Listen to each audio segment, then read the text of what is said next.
Hello and welcome to Ranked Ramble. This week, well, we're going to talk about Pioneer Horizons.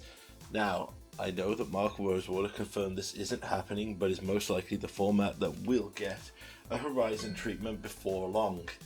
Naturally, the internet freaked out, myself included, when this was originally put down because, well, a lot of people, myself included, feel that the Horizon sets for Modern have basically not destroyed the format, but they have significantly reshaped it to something that's unrecognizable from Modern from a few years ago. And yes, that's a very old man argument, yells at clouds, it was better in my day. But I've got thinking to myself, what was the purpose of the Modern Horizons? So I thought, just to say, so 100% here, I do not think we should have a Pioneer Horizons ever, because I believe we need a format where you can finish playing a standard deck and then have someone move into it. That was a lot of people's introduction to Modern. They were like, oh, I really love this blue-white control deck, Sphinx's Revelation deck with Elspeth, but it's no longer playable in Standard. Oh, I can play it in Modern? There's some cards that has to change, yeah, but the core of the deck is still there? That's cool. Oh, I finished with Collected Company in Standard. Oh, I can slot in anything I really want in a Modern deck and brew that way? That's really cool. Whereas now the sets Modern Horizon have basically transformed as, hey, I've just finished with my Standard set, Standard deck. Can I play this in Modern? Does it have 16 Evoke Elementals and half the list of Modern Horizons 2 Mythics? No? Then you can't. That's a very cynical quote. But I remember playing Modern at the time when Modern Horizons was announced, and people wanted it to exist because we wanted selective cards to be put into Modern. We wanted support for non-existent archetypes. And yes, Modern Horizons 1 broke Modern in half purely because of Hogak. Let's not even pretend that wasn't a mistake. And the Astrolabe that made every deck 5 color. I am not of the opinion that Ren and 6 is truly broken. It's very powerful, and it plays very well in the fetch land space. I realised I had to be banned because of Wasteland, because Legacy players will never acknowledge that their old cards that they love and paid for are potentially too strong. We've always got to ban the new cards. But if you were to look at the full set of cards from Modern Horizons 1, well, let's look at the core things that we wanted Modern Horizons to accomplish. So, we wanted new and powerful cards we could play. We wanted them to print cards that would support tier 3 or lower archetypes. And we wanted them to potentially create new decks or bring in legacy potential staples. Or things that were never printed into Modern, like traditional Counterspell. Flusterstorm is one that came in. Now, if you look at the list of Modern Horizons cards, Modern Horizons 1, honestly, there is a great deal of support there. There's support for Slivers, which is a great tribe. There is Generous Gift, which is, enchantment removal that played a lot in Commander. Giver of Runes to power up Death and Taxes and other strategies. We got Changeling support. We got Night Ranger Captain Rios for Wiener decks.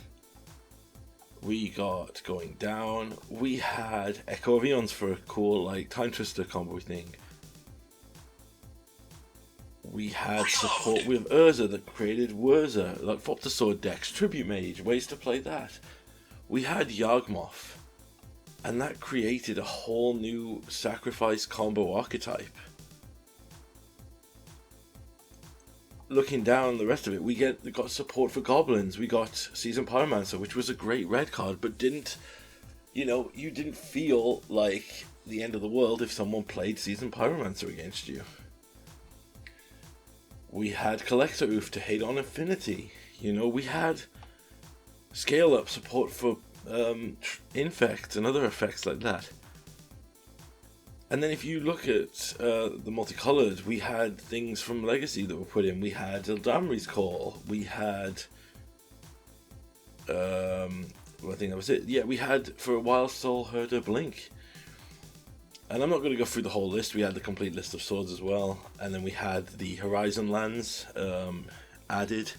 You know, the peat lands and the clearings and stuff. Prismatic Vista was added.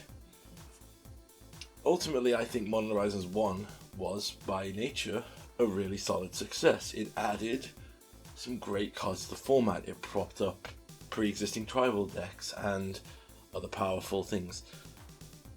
Yes, it ultimately did break Modern in half because there was, obviously, I've said it a million times before, graveyard decks are always too strong. We never seem to be able to design a perfect graveyard mechanic. If you look at the history of bans, bans for Delve, bans for Escape, bans for Hogak, it's always graveyard related mechanics. But aside from that, it just supported a lot of pre-existing archetypes. It basically did a lot of things like that. Now, there is one caveat I will add to this. I will add that it added Force of Negation, which I believe is still a mistake card. Not at the time it was printed, though. At the point where it was printed, Free Win Red or Rush to a Blood Moon decks existed. And the argument was, turn 0 Blood Moon feels really bad against other players. And, you know, I can concur and I believe in that. I did play Boros Prison for a while before the printing of Niv-Mizzet. So I fully understand the pain that is inflicted on someone when you get turn 0 Blood Mooned. However, you then ban Simian Spirit Guide, killing that deck. The fastest they could do it now is something on turn 2, which would let everyone and their mother play some interaction to stop it. There's no quick way to do it. And you banned other 0 mana rocks that ramped, for example, like in Moxin Affinity, and so there is no fast mana to run these decks out. So the argument of we need to have Force of Negation to stop an opponent doing something unfair before you can play a counter is just BS. If that's true, then run Mistcast, run Mystic Tuition, run one drop removal. We have better reactions. We do not need Force of Negation, but I'm going to pause myself before I go into a insanely long rant. But yeah, there was a lot of other fun stuff that was added. There was support for Mage. I forgot there was support for ninjas. You know, that wasn't quite there yet, but we knew where it was going. And then we come to Modern Horizons 2. And yes, Modern Horizons 2 is where a lot of love fell out. Now, Modern Horizons 2 is where the issue came in. We still got support for existing archetypes. We had modular support. We had support for one of my favorite decks, which is Solstices with Abiding Grace. Well, Martyr Proc. We had, looking at things, we had other removal spells out of time. We had Sarah's Emissary, which was support for Reanimator strategies. We had Dress Down, which was a great enchantment to hate out, and support for Death Shadow that would just give it 13/13. We had, there is so many good things here that just helped make things stronger. We had Suspend, we had Savella to support Merfolk, we had Fort Monitor to power up Affinity, we had the Archon of Cruelty, which created like a Reanimator / creativity deck.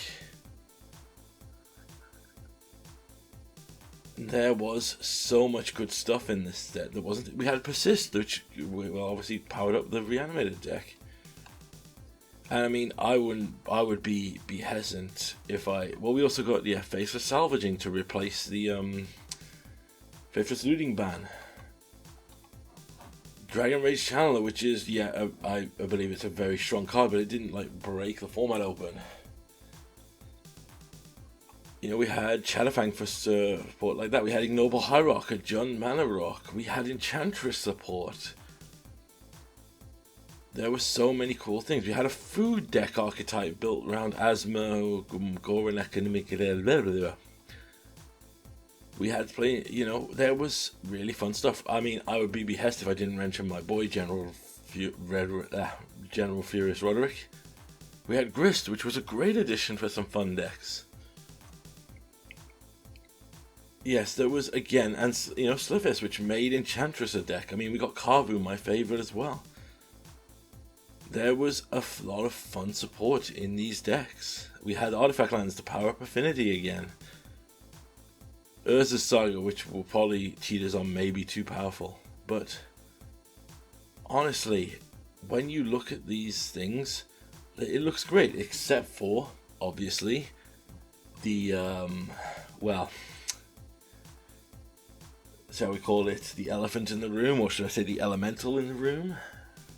The problem was, they pushed Mythics because, again, they wanted to create must-play cards. And this is the thing that overpowered Modern Horizons 2. They created a cycle, the elemental cycle, where literally, if you are not playing these cards, your deck is actively worse. Because not only are these free spell things that will answer something, for example, Fury would wipe a field, Solitude would take care of a huge threat, Endurance would shuffle a graveyard, they were powerful threats that could be flashed in as well. I mean, I've said before, a card shouldn't do everything, and when a card has a keyword like Lifelink, and Flash, and a body, and an ETB that exiles your opponent's best creature, yeah, something's going wrong. So what I'm saying is, that we got to that point with Modern Horizons 2 where the overwhelming power of the Mythics, that cycle, and Ragavan as well, basically just went, hey, yeah, listen, we want them to buy this, so we need these cards to be playable, so let's make these cards so playable that they're innocuous in Modern, where instead of going Modern turn 1, Fort sees you, it's turn 1, there's a Ragavan. And that ultimately sets off the balance, because then nobody cares about the support for C-tier decks, because all of a sudden there's just, a new S-tier archetype, which is literally Modern Horizons 2 Tribal, which is literally the elemental 5-color Omnath piles that we have. Yes, that is how I feel about this. What I'm saying is, looking at this, Modern Horizons 1 was hilariously to me, it was actually really good for the format. It boosted support and made things better. It gave us some fun cards. It gave us some new archetypes to build around. Wurza and Yawgmoth, you know. It did what was right for the Mythics. The Mythics in that set, for example, the Mythics made a new deck by boosting a pre-existing one. Yawgmoth is basically a Blood Artist Sacrifice deck. And Urza is a Fop to Sword combo deck. It boosted them by adding a card from them. It didn't go, hey, push aside everything else and play sets of these 5 Mythics and you all have a deck that's nearly unstoppable. And that's what Modern Horizons 2 became. So what I'm saying is, yes, it looks bad. And when you talk about it that way, it kind of is. But what would I say would be the benefit if we played Devil's Advocate, if we did get a Pioneer Horizon set? Well, I think the benefit would be that we could introduce cards from Modern. As I said, that was one of the primary goals of the Horizon set. We were supposed to get legacy cards printed into Modern, and we did. We got Counterspell and other things. So we could have the same effect here. We could print Modern cards into Pioneer. Now, I can't off the top of my head think of anything too crazy I'd want. I'd probably go with an Inquisition. I know I've ranted about Fortsies before, but I feel that, you know, that would be something that maybe wouldn't break the bank.